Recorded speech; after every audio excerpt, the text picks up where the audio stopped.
우리가 우리 자신의 존재에 대해 마지막으로 진지하게 생각해 본 게 언제일까요? 그냥 뭐 오늘 뭐 먹지 이런 고민 말고요. 나는 왜 지금 여기에 있는가 하는 그런 아주 근본적인 질문 말입니다. 오늘은 바로 이 물음을 평생에 걸쳐 파고든 두 철학의 거장 마르틴 하이데거와 칼 야스퍼스의 세계로 한번 깊이 들어가 보려고 합니다. 보내주신 자료들을 보니까 이 두 사람이 나와 세상을 바라보는 방식이 정말이지 달라서 무척 흥미롭더라고요. 네, 맞습니다. 이번 탐구의 목표는 실존이라는 어쩐지 좀 어렵고 멀게만 느껴지는 개념 있잖아요. 이걸 바로 당신의 지금 이 순간과 연결해 보는 겁니다. 하이데거가 그토록 찾아 헤맸던 존재의 진짜 의미는 뭘까? 또 암울했던 나치 시대의 한복판에서 야스퍼스가 목숨을 걸고 지키려 했던 그 진정한 나는 어떤 모습이었을까? 이런 핵심 아이디어들을 하나씩 곱씹어 볼 겁니다. 시작부터 재미있는 사실이 있었죠. 그 보내주신 자료에 보니까 20세기 가장 영향력 있는 인물 100인 리스트에 하이데거 이름이 빠져서 철학계가 발칵 뒤집혔다는 얘기가 있더라고요. 당연히 있어야 할 사람이 없다는 거잖아요. 그렇죠. 그만큼 그의 영향력이 정말 엄청났다는 증거겠죠. 자, 그럼 그 논란의 중심에선 철학자 하이데거부터 한번 만나보겠습니다. 이런 상상 한번 해볼까요? 누군가 방을 나가면서 문을 쾅 하고 닫아요. 이 소리를 들었을 때 우리는 이걸 그냥 공기의 압력 변화로 인한 음파 이렇게 분석하지 않잖아요. 네, 보통은 그렇죠. 보통은 저 사람 화났구나 이렇게 느끼죠. 하이데거의 철학은 바로 이런 일상적인 경험에서 출발한다고 하더라고요. 바로 그 지점이 하이데거의 혁명적인 시작점입니다. 그 이전까지의 서양 철학, 특히 이제 존재론이라는 건 세상을 아주 차갑고 객관적인 대상으로만 보려고 했어요. 방금 말씀하신 그 화난 문소리에서 화남이라는 주관적인 감정은 싹 걷어내고요. 그냥 소리라는 보편적인 개념만 남기는 거죠. 슬픈 빗소리도 그냥 물방울이 떨어지는 소리일 뿐이고요. 그런데 하이데거는 아니다. 철학은 바로 그 나를 슬프게 만드는 빗소리, 나에게 분노를 전달하는 저 문소리에서 시작해야 한다고 주장한 겁니다. 그러니까 인간과 세계가 관계 맺는 그 생생한 방식 속에서 존재의 의미를 찾아야 한다는 일종의 선언이었죠. 듣고 보니 그렇네요. 우리는 세상을 그렇게 박물관의 전시품처럼 보지는 않으니까요. 여기서 그 유명한 반고흐의 구두 그림 이야기가 나오는 거군요. 낡고 해진 농부의 구두 한 켤레. 이게 그냥 가죽으로 만든 신발로 보이시나요? 아니면 그 신발과 함께 밭을 갈았을 한 농부의 고단한 삶 전체가 담겨 있는 것처럼 느껴지시나요? 그 미묘하지만 아주 결정적인 차이가 하이데거의 핵심 개념을 정말 잘 보여줍니다. 그는 세상의 사물을 우리가 어떻게 마주하느냐에 따라 두 가지로 나눴어요. 첫 번째가 바로 전제자, 보완된입니다. 전제자요? 네, 말 그대로 그냥 눈앞에 있는 것이라는 뜻이에요. 백화점 진열대에 놓인 수많은 구두 중 하나처럼 나와는 아무 상관없이 객관적인 사실로 존재하는 사물, 그걸 말하는 거죠. 잠시만요. 근데 네. 그 반고흐의 구두 그림 이야기는 그냥 우리가 예술 작품을 보면서 좀 감상적으로 해석하는 거 아닌가요? 낡은 물건에 스토리를 부여하는 건 뭐 인간의 흔한 습성인데 이게 철학적으로 왜 그렇게 중요한 개념이 되는 거죠? 굉장히 날카로운 질문이신데요. 하이데거는 바로 그 스토리를 부여하는 행위 자체에 주목한 겁니다. 그것이 인간이 세상을 만나는 유일한 방식이라고 본 거거든요. 아하. 그래서 두 번째 개념인 용제, 주한대나가 등장합니다. 손 안에 있는 것, 즉 나에게 쓸모있고 의미 있는 도구라는 뜻입니다. 농부의 발에 신겨져서 그의 땀과 흙으로 닳고 다른 구두는 더 이상 그냥 사물, 즉 전제자가 아니에요.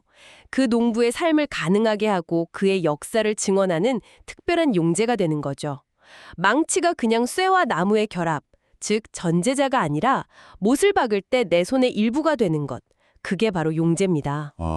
그러니까 단순히 사물을 보는 두 가지 방법이 있다는 게 아니라 인간이 세계와 관계를 맺을 때 비로소 그 사물이 의미를 갖게 된다는 거군요. 망치라는 물건의 본질은 박물관에 있을 때가 아니라 내가 못을 박을 때 드러나는 거고요. 정확합니다. 그리고 이 모든 의미를 부여하는 주체, 즉 세상의 수많은 전제자들을 자신에게 의미 있는 용제로 변화시킬 수 있는 특별한 존재가 바로 우리 인간인 거죠. 하이데거는 이런 존재에게 현존재, 다사인이라는 특별한 이름을 붙여줬어요. 현존재. 네.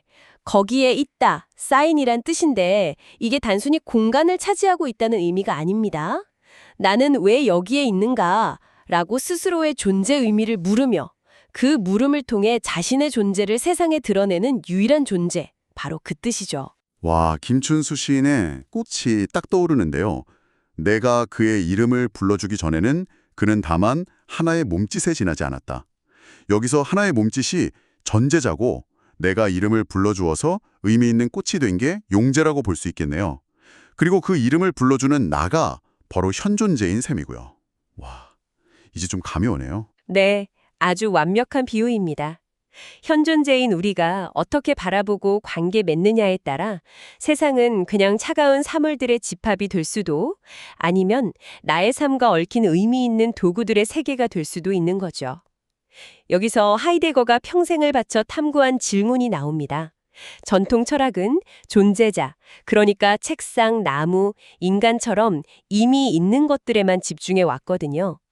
하지만 하이데거는 그것들이 있게 되는 근원, 즉 존재 자체는 무엇인지 물어야 한다고 말합니다. 존재자와 존재. 아, 이 말이 제일 헷갈리는 것 같아요. 조금만 더 쉽게 풀어주실 수 있을까요? 예를 들어보죠. 여기 TV라는 존재자가 있습니다. 꺼져 있을 땐 그냥 검은 상자일 뿐이죠. 하지만 우리가 전원을 켜고 채널을 돌려서 드라마를 보며 울고 웃는 순간 그 TV는 우리에게 의미 있는 경험을 주는 도구가 됩니다. 존재는 바로 그 TV가 우리 삶 속으로 들어와서 의미를 갖게 되는 그 상황 혹은 배경, 그 자체라고 할 수 있어요. 존재자들이 배우라면 존재는 그 배우들이 연기하는 무대이자 연극 전체인 셈이죠. 하이데거는 우리가 그동안 배우 한 명 한 명에게만 집중하느라 연극 전체를 놓치고 있었다고 본 겁니다. 그렇군요. 그리고 우리의 삶, 즉 실존은 그 연극의 무대 위에 갑자기 던져진 배우와 같다는 거고요. 네. 하이데거는 그 상태를 피투성, 즉 내던져짐이라고 표현했습니다. 우리는 국적, 부모, 시대, 외모 아무것도 선택해서 태어나지 않았습니다. 그저 이 세상이라는 무대에 내던져졌을 뿐이죠. 그렇기 때문에 우리의 본질은 미리 정해져 있지 않다는 겁니다.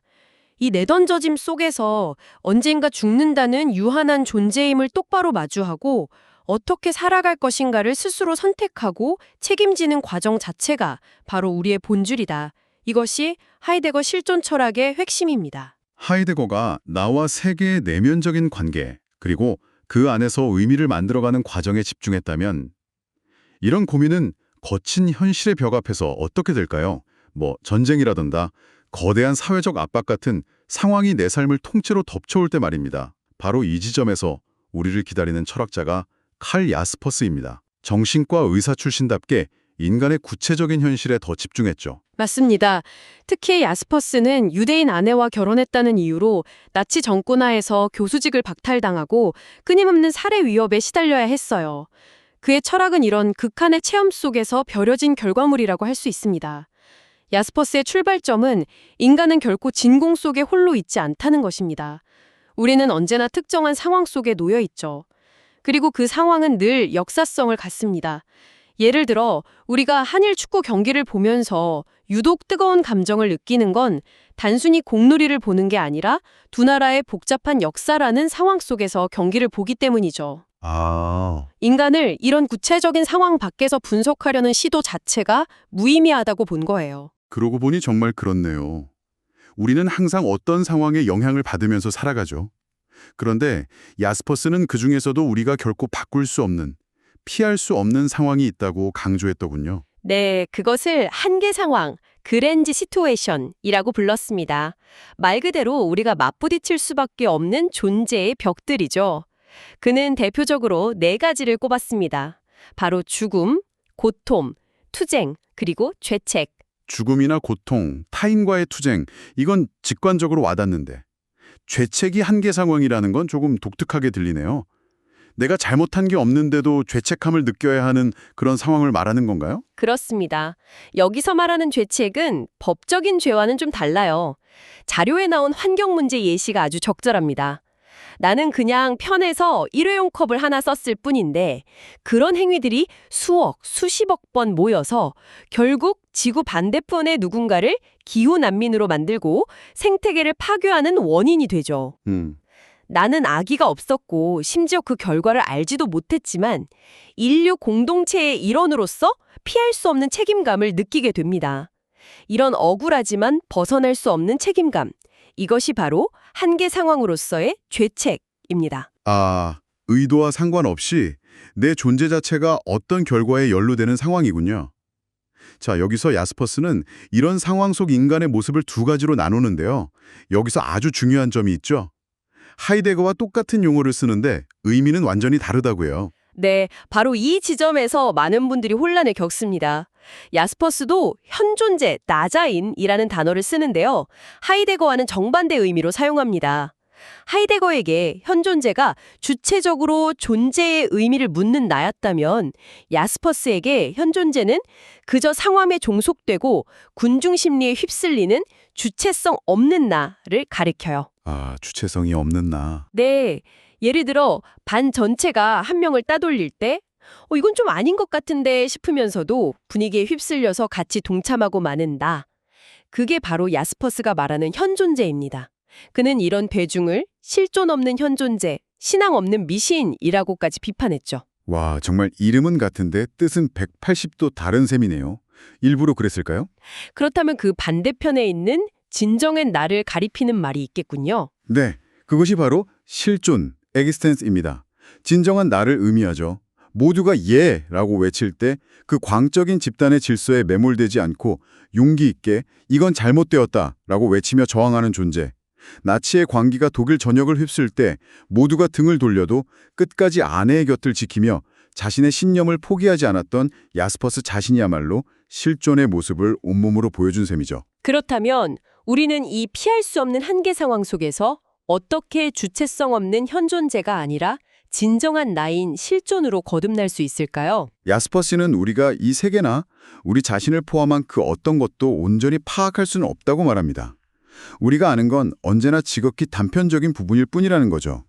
이 모든 것을 감싸고 있는 더 큰 전체, 즉 포괄자가 있고 그 너머에는 인간의 이성으로는 도달할 수 없는 궁극적인 영역, 초월자가 있다고 보았습니다. 초월자라니 조금 종교적인 느낌도 드는데요. 혹시 신을 말하는 건가요? 꼭 특정 종교의 신을 의미하는 것은 아닙니다. 뭐랄까 인간의 이해를 넘어서는 궁극적인 실제 혹은 세계의 근원 정도로 이해할 수 있어요. 야스퍼스에게 중요한 건 죽음이나 고통 같은 한계 상황이 바로 그 초월자가 우리에게 보내는 일종의 암호, 시프레와 같다는 점입니다. 암호요? 네. 우리는 그 암호를 해독하면서 살아야 한다는 거죠. 우리는 죽음에서 벗어날 자유가 없습니다. 하지만 그 죽음을 내 삶에 의미 있는 것으로 해석하고 받아들일 자유는 우리에게 있다는 것. 이것이 야스퍼스가 말하는 실존의 자유입니다. 한계 상황이라는 벽 앞에서 좌절하는 게 아니라 그 벽에 의미를 스스로 부여하면서 자신을 초월해 나가는 거죠. 정말 깊이 있는 이야기네요. 정리해보자면 두 철학자가 던지는 메시지는 명확한 것 같습니다. 하이데거는 세상을 당신의 이야기 속으로 끌어들여서 의미를 부여하라고 하고 야스퍼스는 피할 수 없는 벽에 부딪혔을 때 그 벽의 의미를 스스로 결정하면서 저항하라고 말하는 셈이네요. 결국 관점의 전환과 주체적인 선택이 실존의 핵심이라는 거군요. 맞습니다.